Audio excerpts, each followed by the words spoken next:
Bismillah. Assalamualaikum warahmatullahi wabarakatuh. Perkenalkan, saya Muhammad Hanif Hidayat, NIM 2321111171, kelas HES 4E. Di sini saya akan memenuhi tugas matkul Hukum dan Masyarakat dari Bapak Juli Chandra, SAG, MAG. Kemudian saya akan menyampaikan isian dari materi tersebut selama perkuliahan dari awal hingga pertemuan akhir. Baik, langsung saja. Materi yang pertama, pengertian hukum masyarakat dalam sosiologi hukum.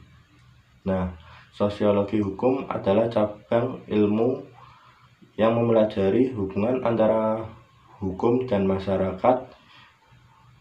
Hukum tidak dapat dipahami secara terpisah dari konteks sosial. Dalam perspektif sosiologi hukum, hukum dipandang sebagai gejala sosial yang lahir, berkembang, dan berfungsi dalam masyarakat. Hukum dan masyarakat memiliki hubungan dialektis. Hukum membentuk masyarakat sekaligus dibentuk oleh masyarakat. Nah, masyarakat membutuhkan hukum untuk mengatur kehidupan bersama. Sementara hukum memerlukan legitimasi dan dukungan masyarakat agar dapat berjalan efektif. Nah, yang kedua, hukum dan kenyataan masyarakat. Dalam praktiknya seringkali terjadi kesenjangan antara hukum yang tertulis dengan kenyataan di masyarakat. Fenomena ini dikenal sebagai gap antara law in box dan law in action. Hukum dalam buku adalah norma-norma hukum yang tertulis dalam peraturan perundang-undangan, sedangkan hukum dalam tindakan adalah bagaimana hukum tersebut dipraktikkan dalam kehidupan sehari-hari masyarakat. Kesenjangan ini terjadi karena berbagai faktor seperti budaya, ekonomi, politik, dan kondisi sosial masyarakat. Yang ketiga, ada pendekatan yuridis empiris dan yuridis normatif. Dalam mempelajari hukum, terdapat dua pendekatan utama, yaitu ada yuridis normatif, adalah pendekatan yang mengaji hukum sebagai norma atau kaidah yang berlaku. Pendekatan ini fokus pada analisis peraturan perundang-undangan, asas-asas hukum, dan doktrin hukum. Penelitian yuridis normatif menggunakan bahan hukum primer seperti undang-undang dan bahan hukum sekunder seperti buku-buku hukum. Kemudian yuridis empiris adalah pendekatan yang mengaji hukum dalam implementasinya di masyarakat. Pendekatan ini meneliti bagaimana hukum bekerja dalam praktik, efektivitas hukum, dan dampak hukum terhadap masyarakat. Penelitian yuridis empiris menggunakan data primer dari lapangan melalui observasi, wawancara, dan survei. Yang keempat, ada mazhab positivisme hukum.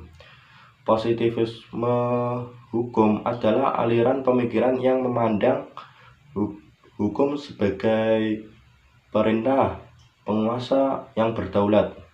Menurut mazhab ini, hukum adalah hukum terlepas dari pertimbangan moral atau keadilan.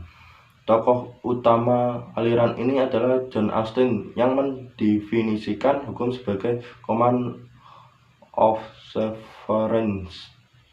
Ciri-ciri positivisme hukum meliputi pemisahan antara hukum dan moral, penekanan pada kepastian hukum, terus hukum sebagai sistem yang tertutup dan logis, serta otoritas negara sebagai sumber hukum yang sah. Aliran ini mengutamakan kepastian hukum daripada keadilan substantif.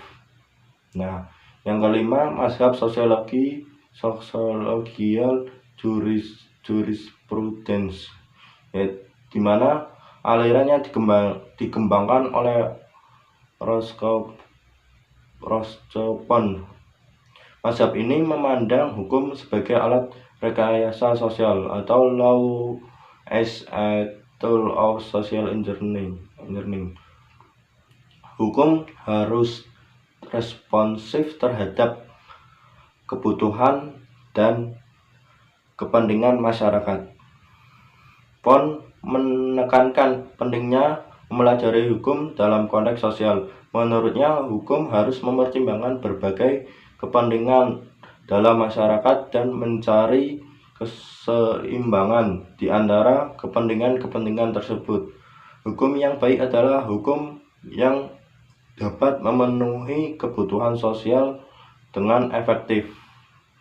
Yang keenam ada living law dan utilitarianisme, yaitu konsep yang dikembangkan oleh Eugene Ehrlich. Living law atau hukum yang hidup adalah yang benar-benar berlaku dan dipatuhi dalam masyarakat, meskipun tidak tertulis dalam peraturan formal. Hukum yang hidup ini dapat berupa adat istiadat, kebiasaan, dan norma-norma sosial yang mengatur perilaku masyarakat.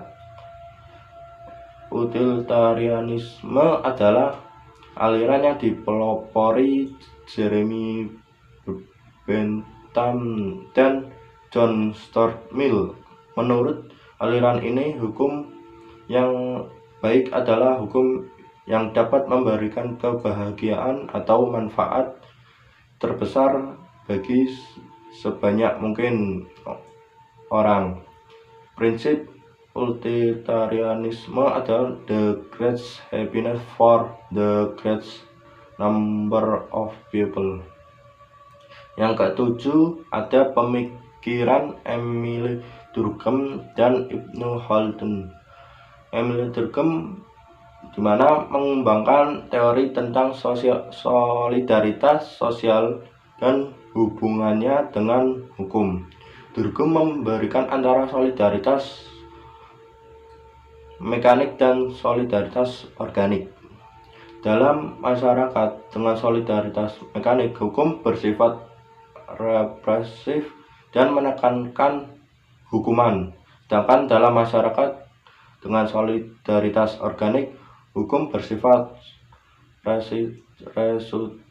restitutif dan menekankan pemulihan.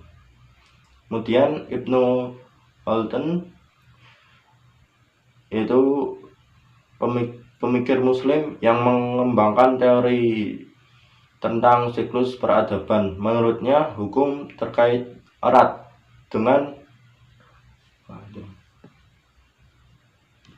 dengan kekuatan sosial atau ashabiyah. Ketika ashabiyah kuat, hukum dapat ditegakkan dengan baik. Sebaiknya ketika ashabiyah melemah, menegakkan hukum juga akan melemah.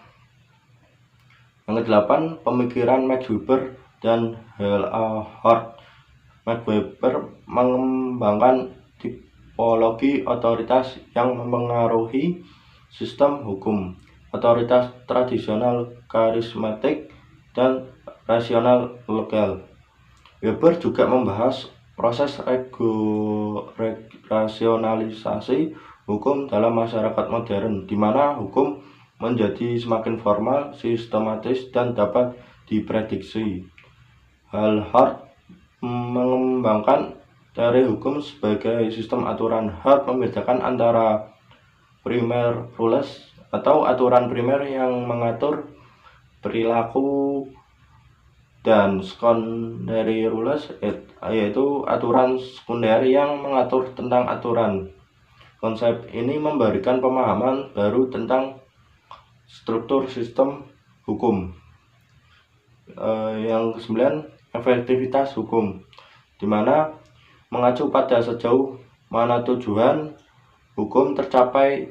Dalam kenyataan, efektivitas hukum dapat diukur dari 3 aspek, yakni compliance, yaitu kepatuhan masyarakat terhadap hukum, enforcement, penegakan hukum oleh aparat, yang ketiga itu dampak hukum terhadap perubahan sosial.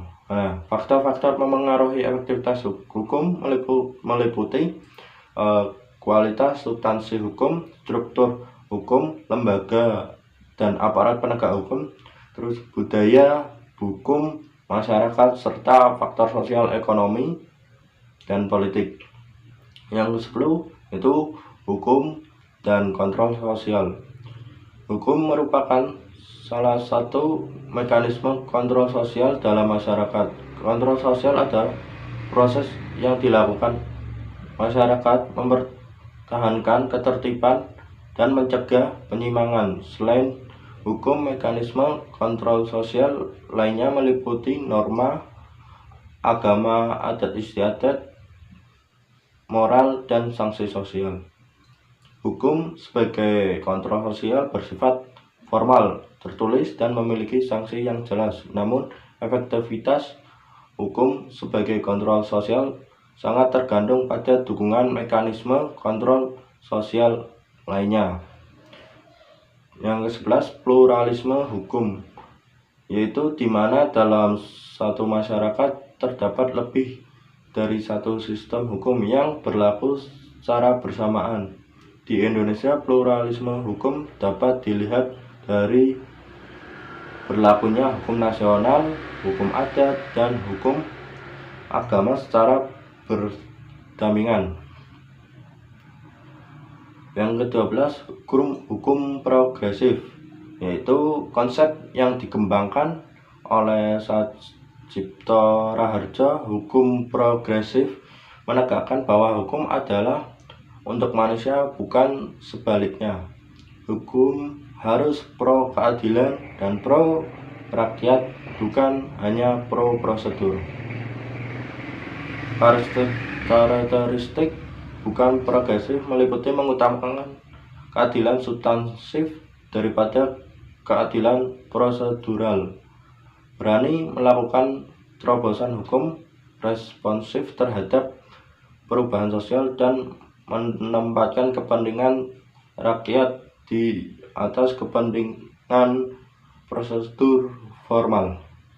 Yang ke-13 itu social studies, yakni pendekatan interdisipliner dalam mempelajari hukum. Pendekatan ini mengintegrasikan metode dan teori dari berbagai disiplin ilmu sosial seperti sosiologi, antropologi, psikologi, dan ekonomi untuk memahami fenomena hukum. Yang terakhir, pendekatan sosiologis dalam studi hukum Islam. Dalam konteks Indonesia, penting untuk memahami hukum Islam tidak hanya sebagai teks normatif, tetapi juga sebagai praktik sosial. Pendekatan sosiologis dalam studi hukum Islam mengaji bagaimana ajaran Islam diartikulasi dalam kehidupan masyarakat. Konsep seperti masalah kemaslahatan, urf atau adat kebiasaan, dan maqasid syariah menunjukkan fleksibilitas hukum Islam dalam merespon kebutuhan sosial. Hukum Islam tidak bersifat statis, tetapi dinamis dan dapat beradaptasi dengan perkembangan zaman dan kondisi masyarakat. Hukum progresif adalah konsep yang dikembangkan oleh Satjipto Raharjo. Hukum progresif menekankan bahwa hukum adalah untuk manusia, bukan sebaliknya. Hukum harus pro keadilan dan pro rakyat, bukan hanya pro prosedur. Dari sekilas materi yang saya sampaikan, untuk mempelajari Pelajaran yang dapat diperoleh dari belajar mata kuliah hukum dan masyarakat, yaitu mata kuliah ini memberikan pemahaman bahwa hukum bukanlah entitas yang berdiri sendiri, melainkan bagian integral dari kehidupan sosial. Pembelajaran ini membantu mengembangkan kemampuan berpikir kritis dalam menganalisis fenomena hukum, sensitivitas terhadap kebutuhan sosial, dan perspektif yang holistik dalam memahami hubungan antara hukum dan masyarakat. Pemahaman ini sangat penting bagi calon praktisi hukum, akademisi, dan pembuat kebijakan untuk dapat menghasilkan solusi hukum yang efektif, berkeadilan, dan responsif terhadap dinamika masyarakat. Mungkin itu saja yang dapat saya sampaikan. Kurang lebihnya mohon maaf bila ada kesalahan kata atau pengucapan kata. Mohon maaf. Wassalamualaikum warahmatullahi wabarakatuh.